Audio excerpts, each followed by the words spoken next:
नमस्कार, मैं हूं प्रवीण गौतम और आप देख रहे पब्लिक मीटर।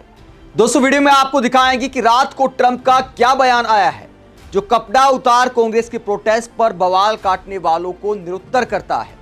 क्या ऐसे एंकर अंजना ओम कश्यप, चित्रा त्रिपाठी, सुशांत सिन्हा आदि इत्यादि पूरी एंकरों की फौज जो कांग्रेस को कॉर्नर करने में जुटी है, कांग्रेस के प्रोटेस्ट को एक तरह से देशद्रोह बताया जा रहा है। क्या ट्रंप के इस बयान पर कोई सवाल प्रधानमंत्री से पूछ पाएंगे? रात को ट्रंप ने क्यों कहा कि हमने खेल पलट दिया है? रात को ट्रंप ने भारत का मजाक उड़ाते हुए क्या बयान दिया है? पूरी कहानी आपको बताते पहले बात करते हैं जो कपड़ा उतार प्रोटेस्ट पर बवाल काटा जा रहा है। दोस्तों, इस बात में कोई दो राय नहीं। एक लाइन में कहता हूं कि कांग्रेस ने गलत जगह प्रोटेस्ट किया, लेकिन यह देशद्रोह नहीं है। आप इसे गलती मान सकते हैं, लेकिन आप ये कहें कि देश को नीचा दिखा दिया, देशद्रोह कर दिया, दुनिया में नाक कटा दी, यह होता है राई का पहाड़ बनाना जो मीडिया के द्वारा बनाया जा रहा है। बीजेपी का पूरा प्रचार तंत्र पूरी ताकत के साथ टूट पड़ा है कांग्रेस पर, कॉर्नर किया जा रहा है विपक्ष को, जबकि यही एंकर इस बात पर खामोश थे जब देश के नेता विपक्ष को पीएम मोदी का समर्थक, ओम बिरला का समर्थक खुलेआम गोली मारने की धमकी देता है, 25 सांसदों को गोली मारने की धमकी देता है, लेकिन एक भी टीवी डिबेट नहीं। जब पीएम मोदी को किसी अनजान व्यक्ति ने, जिसको किसी ने देखा नहीं, जिसका कोई वीडियो सामने नहीं आया, जिसका चेहरा सामने नहीं आया, राहुल गांधी तेजस्वी यादव के मंच से निकलने के बाद पीएम मोदी को गाली दी, उसे लेकर कई दिन डिबेट चली, चक्का जाम हो गया एक स्टेट में, हड़ताल करवा दी बीजेपी ने, मीडिया ने लगातार उस पर डिबेट की, लेकिन नेता विपक्ष को जान से मारने की धमकी पर, सांसदों को जान से मारने की धमकी पर कोई टीवी डिबेट नहीं। उल्टा अंजना ओम कश्यप तो डिफेंड करती हैं। जब एक कांग्रेस प्रवक्ता ने बोला कि आपने क्या मुद्दा उठाया, जब नेता विपक्ष को बीजेपी के कार्यकर्ता ने जान से मारने की धमकी दी, ओम बिरला के समर्थक ने जान से मारने की धमकी दी, तो अंजना ओम कश्यप दावा करती कि आप तो मिसलीड कर रही हैं, जबकि उस व्यक्ति की अनेकों फोटो ओम बिरला के साथ हैं। घटना के बाद पार्टी ने भले किनारा कर दिया है, लेकिन वो व्यक्ति जिस तरह से ओम बिरला के साथ एक के बाद एक कार्यक्रम में दिखाई देता है, तो ओम बिरला का समर्थक तो है ना। इस बात से कौन इनकार कर सकता है? इस बात से इनकार करने वालों को पक्का मोतियाबिंद की बीमारी जरूर हो सकती है। तो हमारे देश की मीडिया किस तरह दोहरा व्यवहार करती है, पहले उस पर बात करते कि पवन खेड़ा ने मीडिया को क्या जवाब दिया है इस पूरे मुद्दे को लेकर। उसके बाद ट्रंप ने कैसे भारत का मजाक उड़ाता बयान दिया है, वो आगे आपको दिखाएंगे, और ये भी आपको दिखाएंगे कि महुआ मोइत्रा ने उस पर क्या कहा है। पहले पवन खेड़ा क्या कहते हैं, जरा सुनिए।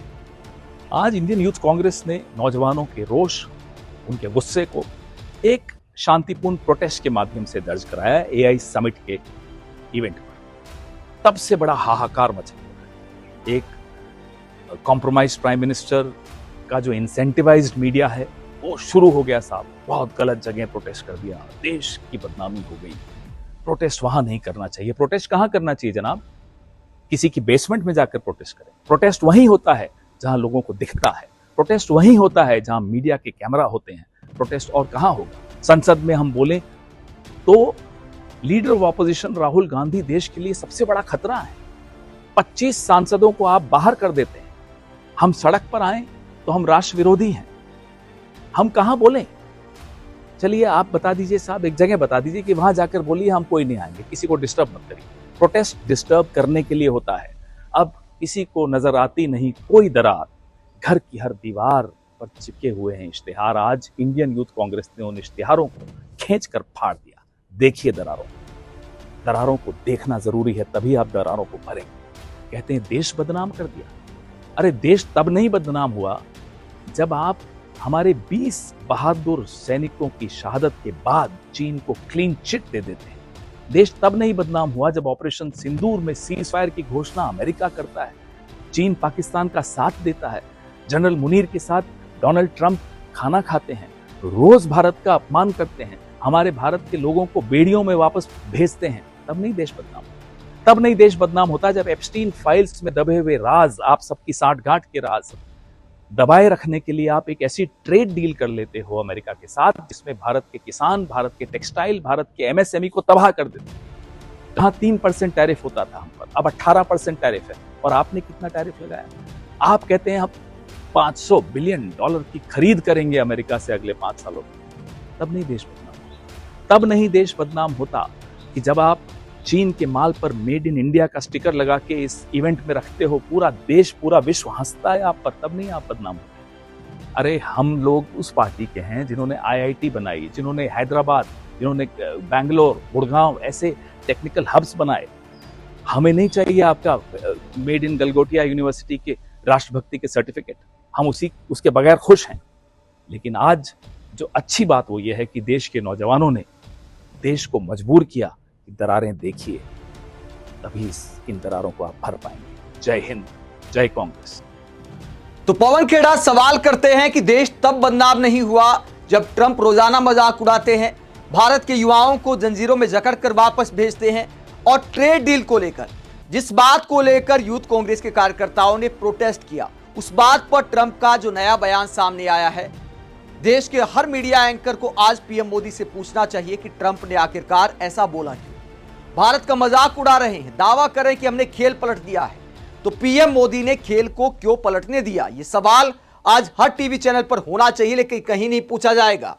क्या कहा है ट्रंप ने? रात को नया बयान जो ट्रंप का सामने आया है, हमने भारत के साथ नई डील की, ये डील काफी अच्छी है, अब हम टैरिफ नहीं दे रहे हैं बल्कि वो दे रहे हैं। अब भारत टैरिफ दे रहा है, हम टैरिफ नहीं दे रहे हैं, हमने खेल को पलट दिया है, हमने मामले को पलट दिया है। ये एक बयान दिया है डोनाल्ड ट्रंप ने रात को। ये कहा है कि हमने फ्लिप फ्लॉप कर दिया है भारत के साथ, अब भारत हमें टैरिफ दे रहा है, हम भारत को टैरिफ नहीं दे रहे, खेल को पलट दिया है हमने, ये डील हमारे लिए काफी अच्छी है। तो ये ट्रंप का बयान है, लेकिन सवाल ये उठता है कि हमने खेल को पलटने क्यों दिया? साफ तौर पर, साफ शब्दों में डोनाल्ड ट्रंप पीएम मोदी का नाम लेते हैं। हालांकि मीडिया एंकर इस पर सवाल पूछने की बजाय इसमें तारीफ ढूंढ सकते हैं, क्योंकि ये बातें बोलने से पहले पीएम मोदी को ग्रेट मैन बोला डोनाल्ड ट्रंप ने। एक आध हमारे पत्रकार तो इसको लेकर तारीफ भी करने लगे हैं कि ट्रंप ने कहा कि पीएम मोदी बहुत ग्रेट व्यक्ति है, मैं उनका काफी सम्मान करता हूं, उनके साथ डील करना काफी मुश्किल होता है। इस बात को लेकर कई टीवी एंकर सोशल मीडिया पर प्रचार में भी जुट गए हैं कि देखिए पीएम मोदी की तारीफ कर रहे हैं, लेकिन इसे कहते भिगो भिगो कर मारना। ट्रंप भी शायद पीएम मोदी और बीजेपी की राजनीति की कमजोर नस को समझ गए हैं कि पहले तारीफ कर दो, हमारे देश की मीडिया, बीजेपी वाले इतने में खुश हो जाएंगे, उसके बाद अपना जो फायदा है उसे ले सकते हैं। ट्रंप ने तारीफ करने के बाद कहा कि हमने खेल को पलट दिया है, अब भारत हमें टैरिफ देगा, हम भारत को टैरिफ नहीं देंगे, हमने फ्लिप फ्लॉप कर दिया है। अब इस फ्लिप फ्लॉप को लेकर विपक्षी नेता सवाल उठा रहे हैं, जिस सवाल पर शायद कोई टीवी डिबेट नहीं की जाएगी। महुआ मोइत्रा वो सवाल करती हैं और कहती हैं, प्लीज नरेंद्र मोदी, क्या आप इस सवाल का सही जवाब दे सकते हैं कि आप इस बात पर क्यों सहमत हो गए, आप फ्लिप फ्लॉप पर क्यों सहमत हो गए, यानी खेल पलटने को लेकर आप क्यों सहमत हो गए, जो दावा किया है डोनाल्ड ट्रंप ने।